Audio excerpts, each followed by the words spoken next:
சரியா? ஜெனட்டிக்ஸை பற்றின ஒரு வரலாறு ஒன்று எங்களோட புக்கில் கதைக்கப்பட்டிருக்குது. ரைட்டா? அந்த வரலாறுலேருந்து நாங்கள் அப்படியே ஆரம்பித்து போகலாம். சரியா? கவனிங்க புள்ளல், கவனிங்க. முதலாவது விஷயம் என்னன்னு சொன்னால், ஒரு விஞ்ஞானி ஒன்று இருந்தார். அவர்கிட்ட பேர் வந்து கிரெகர் மெண்டல்னு சொல்லக்கூடிய விஞ்ஞானி. சரியா? இங்கிலீஷில் நான் சொல்ல வந்து கிரெகர் மெண்டல், அவ்வளோதான். சரியா? அந்த கொஞ்சம் இங்கிலீஷ் டைப்புக்கு மாற்றி பேசினா சரி, அவ்வளோதான். அப்போ இந்த விஞ்ஞானி, சரியா, இந்த விஞ்ஞானி ஒரு ரைட்டா, இவர் ஒரு விஞ்ஞானின்னு சொல்லி சொன்னதுக்கு என்ன, உண்மையிலே ஒரு காலத்தில் உங்களுக்கு தெரியும் போல, இன்றைக்கு தான் நாங்கள் விஞ்ஞானின்னு சொல்கிறது ஒருத்தர், அதே மாதிரி மார்க்க அறிஞர்னு சொல்கிறது இன்னொருத்தர். ரைட்டா? அதே மாதிரி இப்போ அப்படி தானே நாங்கள் பார்க்குறேன். ஆனால் ஒரு காலத்தில் வந்து அறிஞர்னு சொல்லக்குள்ள அவங்களுக்கு எல்லாமே தெரியும். மருத்துவத்திலிருந்து, விஞ்ஞானத்திலிருந்து. விஞ்ஞானம்னு சொல்லக்குள்ள அவங்க பிரித்து பார்க்கல. பொட்னி, ஜூலஜி, பயாலஜி, ஃபிசிக்ஸ், கெமிஸ்ட்ரி அப்படி ஒன்று பார்க்கல அவங்க. ஒரு அறிஞர்னு சொன்னால் அவர் எல்லாத்த பற்றியும் தேட ஆரம்பித்தார். என்ன செல்ஃப் ஸ்டடி தானே முந்திலிருந்து நடந்து. ரைட்டா? இப்போ தானே நாங்கள் ஒரு லிமிட் பண்ணிக்கிறேன். ரைட், நான் இதுன்னு சொன்னால் நான் இதை தான் படிக்கணும், இதில் தான் எக்ஸ்பர்ட் ஆகிக்கணும் அப்படி நாங்கள் லிமிட் பண்ணிக்கிறோம். முந்தைய அறிஞர்னு சொன்னால் வந்து எல்லா விஷயங்களையும் தேடக்கூடிய இருந்தார். பாருங்கள், இவர் வந்து இவர் ஒரு கத்தலிக் ப்ரீஸ்ட் ஒன்று இவர். சரியா? இது ஒரு இந்த கிறிஸ்தவர்களில் வரக்கூடிய கிறிஸ்தவர் டினோமினேஷன் உண்டு. இது கத்தோலிசம்னு சொல்கிறது வந்து ஒரு டினோமினேஷன் உண்டு. இந்த ப்ரொட்டஸ்டன்ட், ஆர்த்தோடாக்ஸி அப்படிலாம் ஒரு அவங்களோட அந்த டினோமினேஷன் உண்டிக்குது. அப்போ அந்த டினோமினேஷனில் வரதான் கத்தோலிசிசம்னு சொல்கிறது. அதில் ஒரு ப்ரீஸ்ட் ஒன்று தான் இவர். அப்போ இவரோட ஆய்வுகளை செஞ்சதே அவர் வாழ்ந்த சர்ச்சில் தான். சரியா? அவர்கிட்ட வாழ்ந்த சர்ச்சில் இருந்து ஒரு தோட்டத்தில் தான் இவர் ஆய்வுகளை செஞ்சார். ரைட்டா? ஒரு தாவரம் ஒன்று எடுத்தார். அந்த தாவரத்தில் பேர் என்னன்னு சொன்னால் தோட்டப்பட்டாணி.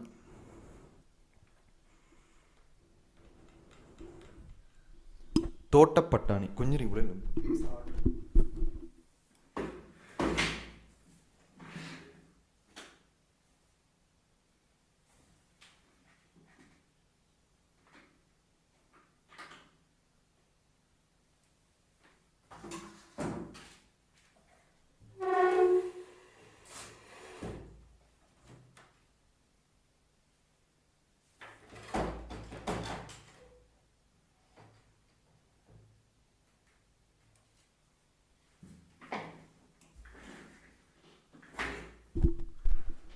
ரைட்டா?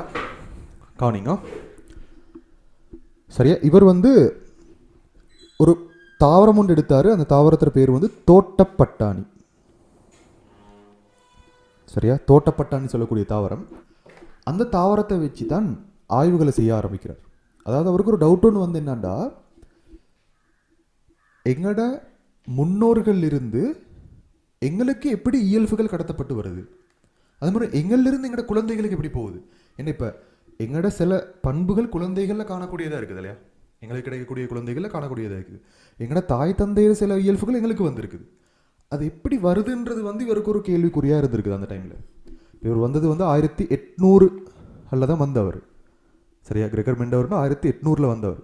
அப்போ அந்த நேரத்தில் வந்து உண்மையிலே இந்த டிஎன்ஏ பற்றியோ, சரியா, நிறமூர்த்தங்கள்னு சொல்கிறத பற்றியோ எந்த ஒரு கன்செப்டுமே இல்லை. பரம்பரையில் ஜீன்ஸ்ன்றதை பற்றியோ, சரியா, எந்த கன்செப்டும் இல்லை. ரைட்டா? இவர் இருந்த காலத்தில் 1800 கணக்கில் புள்ளில் அந்த மாதிரி கன்செப்ட் எதுவுமே இல்லை. உண்மையிலே டிஎன்ஏ பற்றி, நிறமூர்த்தங்களை பற்றி, ஜீன்ஸை பற்றி இந்த மாதிரி கன்செப்ட் எல்லாம் வந்தது 1900. அவரோட ஆய்வுகளை செஞ்சு அவர் இறந்து போய் கிட்டத்தட்ட 60-70 வருடங்களுக்கு பிறகு தான் அந்த டிஎன்ஏ பற்றி, நிறமூர்த்தங்களை பற்றி, ஜீன்ஸை பற்றி கன்செப்ட் எல்லாம் வந்துச்சு. அப்படி கன்செப்ட் எல்லாம் வாரத்துக்கு முதல்ல இவரோட ஆய்வுகளில், அதாவது 1900 கண்டுபிடிக்கப்பட்ட விஷயங்களை 1800 அவரோட ஆய்வுகளால் கண்டுபிடிச்சி இவர் தான் இந்த பிறப்புரிமையல்னு சொல்லக்கூடிய ஜெனட்டிக்ஸ்ன்னு சொல்கிறதுக்குரிய அடித்தளத்தை போட்டது இவர் தான். சரியா? ஏண்டா இப்போ பாருங்க, இவர் ஆய்வு செய்கிறார். தோட்டப்பட்டாணி தாவரங்களை வந்து ஒன்றோடு தாவரங்களோட கலந்து ஒரு புதிய தாவரம் ஒன்று உருவாக்குறார். அந்த புதிய தாவரத்தை இன்னொன்னோட கலக்குறார். இப்படி கலந்து வரக்கூடிய விளைவுகளை அவர் உண்மையிலே பாருங்க, இவர் ஒரு சாதாரணமாக இல்லை. சாதாரணமாக பார்த்தீங்கன்னா இவர் ஒரு கத்தலிக் ப்ரீஸ்ட் தானே, அதாவது ஒரு மார்க்க அறிஞர், கிறிஸ்தவ மார்க்க அறிஞர். அதே நேரத்தில் மார்க்கத்தை பற்றி தெரிஞ்சவர். மார்க்கத்தை பற்றி தெரிஞ்சது மட்டுமல்ல, இவர் ஒரு சொல்லுவோம் வந்து ஒரு மெத்தமெட்டிஷியன் உண்டு, சரியா, ஒரு கணிதவியலாளராகவும் செயற்பட்டிருக்கிறார். அதே நேரம் இவர் ஒரு உயிரியலாளராகும். பாருங்க, தாவரங்களை வளர்த்து அதை ஒன்றோடொண்டு கலக்க செய்து அதிலிருந்து திரும்ப தாவரங்களை வளர்ந்து உயிரியலாளராக செயற்பட்டிருக்கிறார். உயிரியலாளர் மட்டுமல்ல, ஒரு விவசாயி ஒன்று மாதிரி, ஒரு அக்ரிகல்ச்சர் எக்ஸ்பர்ட் ஒன்றாகவும் நீந்திக்கிறார். எல்லா விதத்துலையுமே அவர் எக்ஸ்பர்ட்டாக இருந்து இந்த ஆய்வுகளை செஞ்சுக்கிறார், ரைட்டா. அப்போ அந்த டைமில் அவர் எடுத்த முடிவுகள் உண்மையிலே அந்த டைமில் அவர் அந்த முடிவு எடுக்கிற நேரம் இந்த டிஎன்ஏ பற்றியோ நிறமுறுத்தங்களை பற்றியோ ஜீன்ஸை பற்றியோ கன்செப்ட் ஈக்கலை. அவர் ஆய்வுகளை செஞ்சு பப்ளிஷ் பண்ணுற நேரத்தில் அதை பற்றி எந்த கன்செப்டும் எங்களுக்கு தெரியாது. டிஎன்ஏ பற்றி அதை பற்றியும் தெரியும், நிறமுறுத்தங்களை பற்றி ஜீன்ஸை பற்றி எதுவுமே தெரியாட்டி அவர் ஆய்வுகளை பப்ளிஷ் பண்ணினார். அவர் கிடைச்ச முடிவுகள் அவர் நினைக்கிறதெல்லாம் பப்ளிஷ் பண்ணார். பப்ளிஷ் பண்ண விஷயங்கள் எடுத்து பார்த்தா 1900களில் வந்த முடிவுகளோடு அவர் சொன்ன முடிவுகள் ஒத்து போகுதான். 1900ன்றது நாங்கள் இப்போ நவீன காலம்னு சொல்கிறோம் நாங்கள், சரியா. இன்றைக்கு நவீன காலத்தில் எடுக்கின்ற முடிவுகள் அப்போ அவர் சொல்லிட்டு போன விஷயங்களோடு ஒத்து போகுதான். படிப்போம் நாங்கள் இப்போ, சரியா.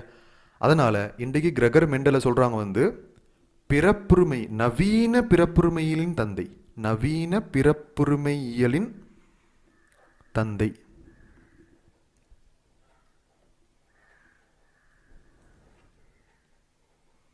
சரியா, நவீன பிறப்புரிமையின் தந்தைன்னு சொல்லி சொல்கிறான், ரைட்டா.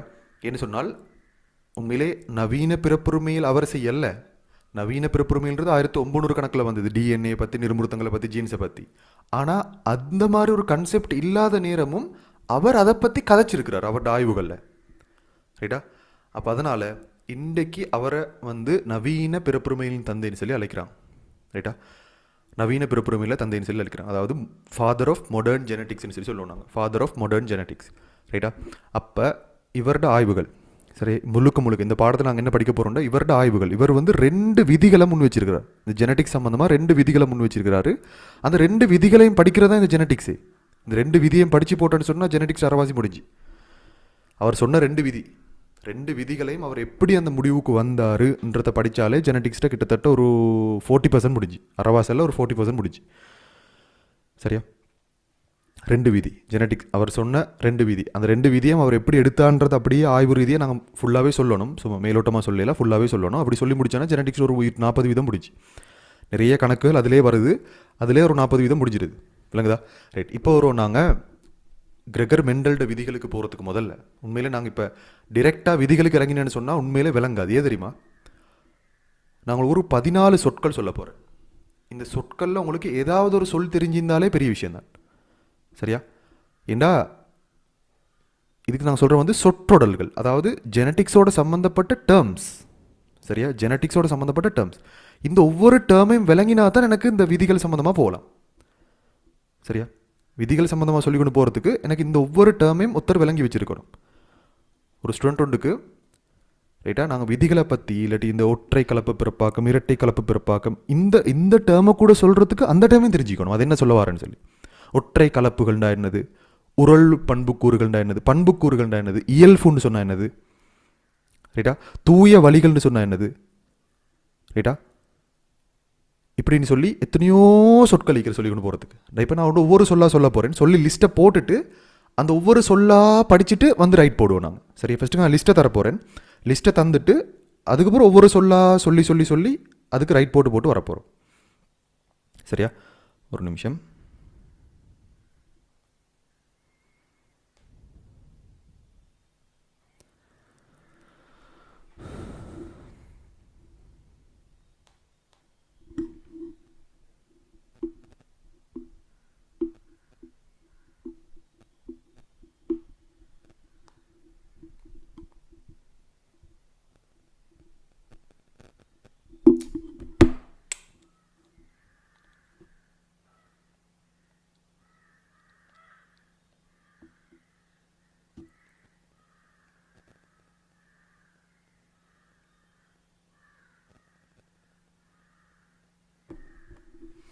ரைட், 14 சொற்கள் அல்ல, நான் உங்களுக்கு தரப்போகிறேன் 18 சொற்கள் தரப்போகிறேன். 18 சொற்கள் எழுதி வச்சுக்கிறேன் தரத்துக்கு, சரி. ஒவ்வொரு சொல்லாக சொல்லி கொண்டு போவோம். முதலாவது, ரைட்டா, முதலாவது சொல்லிருந்து ஆரம்பித்து அப்படியே போகிறேன். முதலாவது வந்து இயல்புன்னு சொல்லக்கூடிய சொல். இயல்பு அல்லது தன்மை அல்லது பண்புன்னு சொல்லுவோம் நாங்கள். ரைட்டா? ரைட். இயல்புன்னு மட்டும் சொல்கிறேனே, இயல்பு. ரெண்டாவது வந்து பண்புக்கூறு. பண்புக்கூறுன்னு சொல்லக்கூடிய சொல். இயல்புன்னு சொல்கிறதுக்கு நாங்கள் அதையும் போட்டுக்கொள்கிறேன் நான். தன்மை பண்பு. சரியா? இயல்பு தன்மை பண்பு.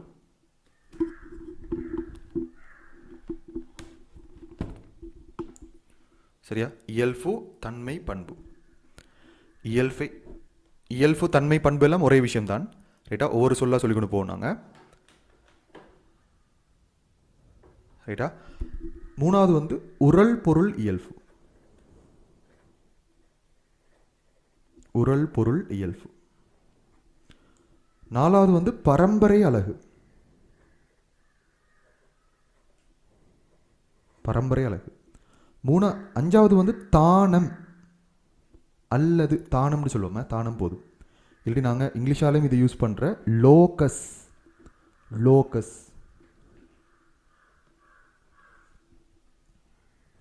லோக்கஸ். ஆறாவது வந்து எதிருரு. இந்த ஓர்டரில் சொல்லிக்கொண்டு போக போகிறேன்னா. ஏழாவது சமனுகம். எட்டாவது இதரனுகம். மேபி இது தெரிஞ்சிருக்கலாம் சில ஆட்களுக்கு. ஓ லெவல் டைமில் சரியாக படித்தாக்களுக்கு இதில் ஒரு மீட்டர் ஒன்று இருக்கும். சமனுகம் இதரனுகம் சம்பந்தமான ஒரு மீட்டர் ஒன்று இருக்கும். ஒன்பதாவது ஆட்சியான எதிருரு.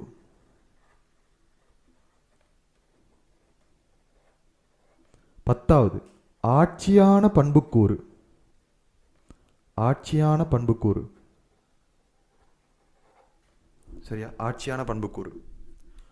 பின்னடைவான எதிருரு.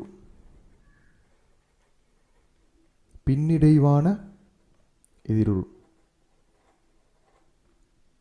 பின்னிடைவான பண்புக்கூறு. பின்னிடைவான பண்புக்கூறு.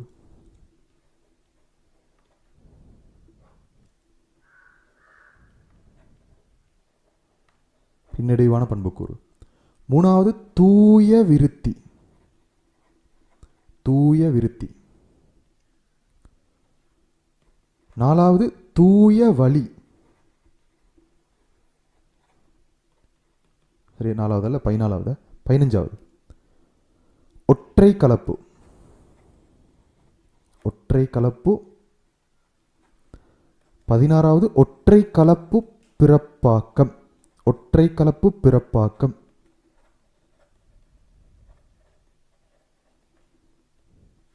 17வது இரட்டை கலப்பு.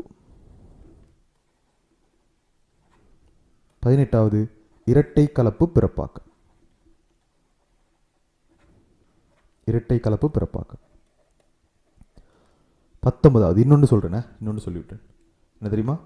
சோதனை கலப்பு. சோதனை கலப்பு. ரைட். இவ்வளோதான். இவ்வளோதான் ஜெனடிக். இப்போ நாங்கள் இந்த டேர்ம்ஸை விளங்கி கொண்டோம் அப்படி சொன்னால், ரைட்டா, இந்த டேர்ம் ஒவ்வொன்றையும் தெளிவான ஒரு அறிவு ஒன்று கிடச்சிட்டுண்டா. ரைட்டா? இந்த டேர்ம்ஸை பற்றி ஒரு தெளிவான ஒரு நாலேஜ் கிடச்சிட்டுன்னு சொன்னால், மறுவ ஜெனட்டிக்ஸ்ன்றது வந்து உங்களுக்கு ஆக லேசான பாடம் மட்டுமல்ல, ஆக குயிக்காக பதில் அளிக்கக்கூடிய ஒரு பாடமாக மாறும். ரைட்டா?